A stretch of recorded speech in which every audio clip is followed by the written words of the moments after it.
Lição 1: A Carta aos Hebreus e a Excelência de Cristo. Classe: Adultos. Lições Bíblicas.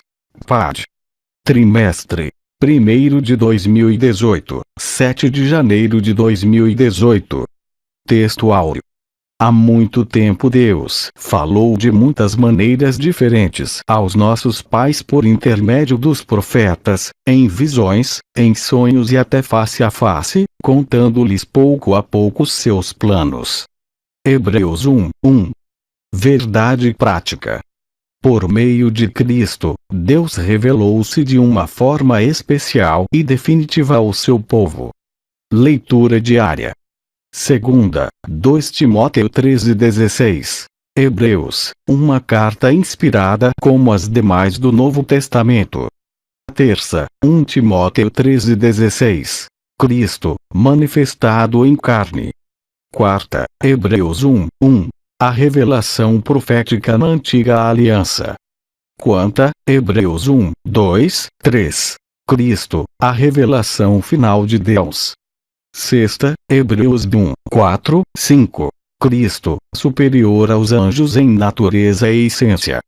Sábado, Hebreus 1:6, 8. Cristo, superior aos anjos em majestade e deidade.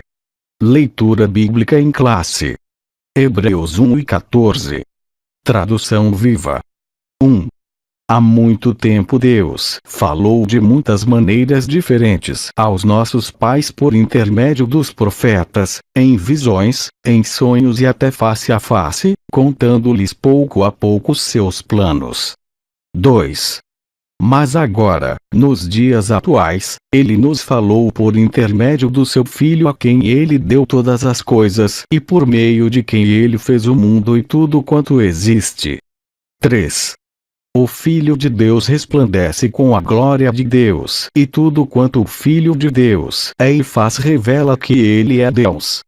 Ele põe em ordem o universo com a poderosa força da sua autoridade. Foi Ele quem morreu para purificar-nos e apagar o registro de todos os nossos pecados, e depois se assentou no lugar de mais elevada honra do lado do grande Deus do céu. 4. Assim Ele tornou-se muitíssimo maior do que os anjos, como se prova pelo fato de que o seu nome Filho de Deus, que Ele herdou do seu Pai, é muitíssimo maior do que os nomes e títulos dos anjos. 5. Deus nunca disse a nenhum anjo: "Você é meu filho, e hoje eu lhe dei a honra que acompanha a esse nome." Mas Deus disse isso a respeito de Jesus. Noutra ocasião Ele disse: "Eu sou seu pai e ele é meu filho." 6. E ainda numa outra vez, quando seu filho primogênito veio à terra, Deus disse: "Que todos os anjos de Deus o adorem." 7. Deus fala dos seus anjos como mensageiros velozes como o vento, e como servos feitos de fogo ardente. 8. Entretanto, do seu Filho Ele diz: "O seu reino, ó Deus, durará para todo o sempre. Seus decretos são sempre justos e retos." 9. O Senhor ama o que está certo e odeia o que está errado. Portanto Deus, o seu Deus, derramou mais alegria sobre ele do que sobre qualquer outro. 10. Deus também o chamou de Senhor, quando disse: "No princípio, o Senhor fez a terra, e os céus são a obra das suas mãos." 11. Eles desaparecerão transformando-se em nada, porém o Senhor permanecerá para sempre. Eles ficarão estragados como roupa velha. 12. E um dia o Senhor os enrolará e trocará. Porém o Senhor mesmo nunca mudará, e os seus anos nunca acabarão. 13. E alguma vez Deus já disse a um anjo, como diz ao seu filho: "Sente-se aqui ao meu lado, no lugar de honra, até que eu tenha esmagado todos os seus inimigos debaixo dos seus pés." 14. Não, pois os anjos são apenas espíritos mensageiros, enviados para ajudar e cuidar daqueles que receberão a sua salvação. Objetivo geral: apresentar as características da carta aos Hebreus e a superioridade de Cristo. e expor a superioridade de Cristo em relação aos profetas, e em mostrar a superioridade de Cristo em relação aos anjos. Introdução. Nesta lição introdutória do nosso estudo da Carta aos Hebreus, queremos iniciar dizendo que, assim como todos os escritos da Bíblia, esta carta é um documento especial. Em nenhum outro documento do Novo Testamento encontramos um apelo exortativo tão forte. Isso possuía uma razão de ser: os crentes hebreus davam sinais de enfraquecimento espiritual e até mesmo o risco de abandonarem a fé. Era, portanto, urgente admoestá-los a perseverarem. Jesus, a quem o autor mostra ser maior do que os profetas, Lucas 7:28. E eu vos digo que, entre os nascidos de mulheres, não há maior profeta do que João Batista, mas o menor no reino de Deus é maior do que ele. João 1:27. Este, Jesus, é aquele que vem após mim, João Batista, que é antes de mim, do qual eu não sou digno de desatar a correia da alparca. Maior do que todas as hostes angélicas, por exemplo, Jesus é maior que os anjos. Tendo se tornado tão superior aos anjos quanto herdou mais excelente nome do que eles. Pois a qual dos anjos disse jamais: Tu és meu filho, eu hoje te gerei. E outra vez: Eu lhe serei pai, e ele me será filho. E, novamente, ao introduzir o primogênito no mundo, diz: E todos os anjos de Deus o adorem, em Hebreus 1:4, 6. Naquela época circulava um falso ensino que colocava Jesus no mesmo nível que os anjos, e que chegava até mesmo a considerar o arcanjo Miguel superior ao Messias esperado. E aqui a palavra de Deus nos diz: Ora, a qual dos anjos jamais disse: Assenta-te à minha direita, até que eu ponha os teus inimigos por estrado dos teus pés. V13. Maior do que Arão, Jesus é maior que Arão, o maior sumo sacerdote de Israel. Tendo, pois, a Jesus, o Filho de Deus, como grande sumo sacerdote que penetrou os céus, conservemos firmes a nossa confissão. HB 4:14.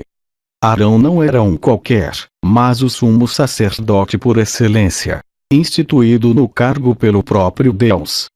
Arão foi um homem de Deus e merece honra, assim como Moisés. Mas, mesmo assim, ele tinha suas fraquezas, como afirma Hebreus 7:28. Porque a lei constitui sumos sacerdotes a homens sujeitos à fraqueza, mas a palavra do juramento, que foi posterior à lei, constitui o Filho, perfeito para sempre. Jesus é maior, pois Jesus é o único sumo sacerdote que penetrou os céus sem pecado, isso por toda a eternidade.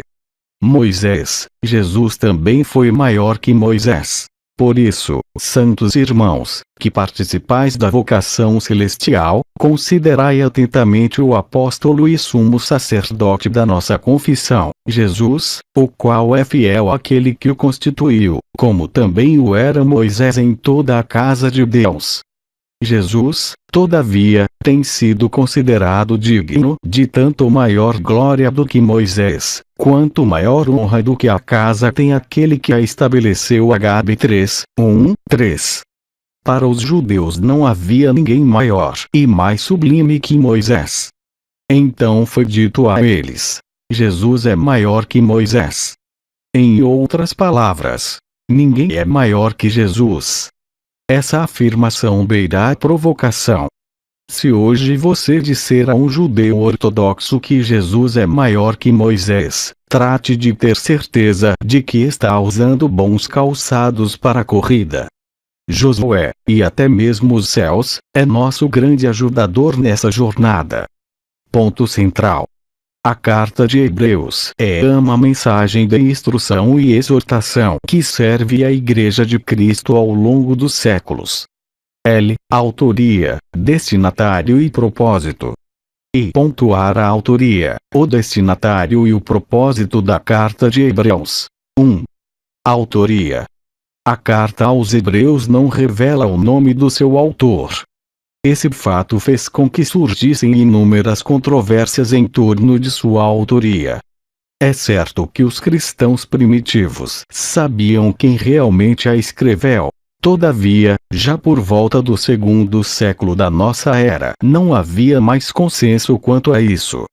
Clemente de Alexandria, no final do segundo século, atribuiu ao apóstolo Paulo a sua autoria. Contudo, ao afirmar que Paulo a escreveu em hebraico e que Lucas a teria traduzido para o grego, passou a ser duramente questionado.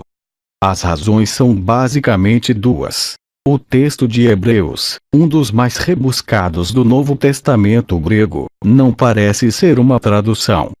Por outro lado, o estilo usado na carta não parece ser de forma alguma de Paulo. Outros nomes surgiram como possíveis autores de Hebreus: Barnabé, Apoio, Lucas, Clemente Romano, etc. O certo é que somente Deus sabe quem é o seu autor. Por outro lado, o fato de ter sua autoria desconhecida em nada diminui a sua autoridade. Contra a origem paulina de Hebreus, razões de crítica literária, das quais as principais são as seguintes. A. O autor de Hebreus se distingue dos apóstolos propriamente ditos, reconhecendo ter recebido a mensagem evangélica da parte dos que a ouviram diretamente de Cristo. B. O vocabulário de Hebreus difere assaz do dos genuínos escritos de S. Paulo. De fato, dentre as 992 palavras que constituem o léxico de Hebreus, 292 não se encontram nas autênticas epístolas paulinas. A ausência de alguns desses vocábulos no corpo de escritos paulinos vem a ser particularmente estranha, assim as palavras tuarjão, santuário, que ocorre 10 vezes em Hebreus. Em Hereus, sacerdote, que aparece 14 vezes em Hebreus. Archireus, sumo sacerdote, 17 vezes em Hebreus.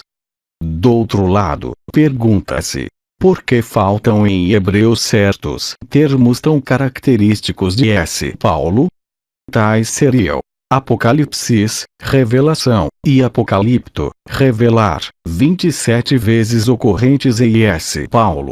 Gnosis, conhecimento, 23 vezes em S. Paulo. Gnosis, conhecimento, 23 vezes em S. Paulo.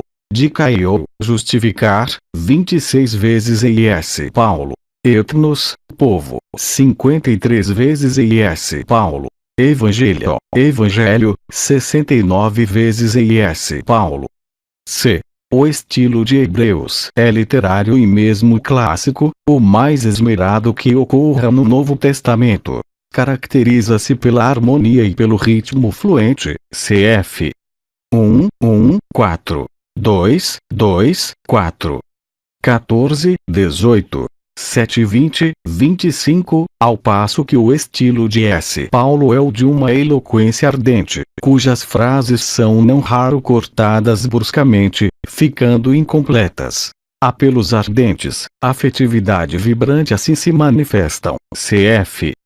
Rom 1, 7, 2 e 17, 21, 5 e 12 s. D. O modo de citar a S. Escritura em Hebreus também diverge do que é habitual em S. Paulo. S. Paulo muitas vezes nomeia o autor do livro que ele cita. Moisés diz, Rom 10 e 19. Davi diz, Rom 4,6. Isaías diz, Rom 10 e 16. Caso não indique nome, o apóstolo recorre a fórmulas clássicas, como está escrito, diz a Escritura, diz a lei ou simplesmente está escrito. Ao contrário, o autor de Hebreus refere-se diretamente a Deus ou ao Espírito Santo, cf. 2, 12 e 13, 3,7, 4,4, 7 e 17, 10, 5 e 15. E, no terreno doutrinário propriamente dito, notam-se pontos de vista diversos em S. Paulo e em Hebreus, o que não quer dizer oposições ou contradições. Assim, ao considerar a lei de Moisés ou as disposições do Antigo Testamento, Paulo focaliza principalmente o aspecto moral da lei. Esta era excelente, mas não podia santificar o homem porque a natureza humana era fraca, ainda carecente da graça do Redentor. Em consequência, o papel da lei foi o de excitar nos judeus a consciência de sua incapacidade para ir em Deus e, consequentemente, o desejo do Redentor. A Epístola aos Hebreus focaliza de preferência o aspecto ritual da lei. Apresenta-a, sim, como um código de oblações e cerimônias que figuravam o sacrifício de Cristo, preparando assim os homens a receber o Redentor. 2. Destinatários. Não há dúvida de que a carta aos Hebreus foi escrita para cristãos judeus. Deve ser observado que essa carta foi endereçada a uma comunidade específica de cristãos e não a um grupo indeterminado. O autor conhece o público a quem endereça o seu texto e espera até mesmo encontrar-se com eles. HB 13, 19, 23. Onde viviam esses crentes é um ponto debatido pelos teólogos. Baseados na expressão os da Itália vos saúdam HB 13:24, muitos eruditos argumentam que esses crentes se encontravam fora de Roma, capital do Império Romano. A data da carta é motivo de disputa, mas as evidências internas permitem-nos situá-la antes da destruição do Templo de Jerusalém no ano 70 DC. 3. Propósito. De fato, essa carta possui uma grande carga exortativa. Ela exorta os crentes a terem ânimo, confiança e fé em um tempo marcado pela apostásia. Muitos pareciam estar desanimados com a oposição que a nova fé vinha sofrendo e em razão disso estavam voltando às antigas práticas judaicas. A carta, portanto, exorta esses crentes a suportarem as pressões e perseguições, lembrando-os que não haviam ainda derramado sangue pela sua fé. HB 12, 4. 9 Então eles os entregarão para serem perseguidos e condenados à morte, e vocês serão odiados por todas as nações por minha causa. Essas palavras continuam ecoando nesses dias quando muitos crentes demonstram apatia e falta de fervor espiritual diante de um mundo hostil. Síntese do tópico L. A autoria de Hebreus é desconhecida. Seus destinatários eram cristãos judeus. Seu propósito, exortar os cristãos a terem ânimo e fé.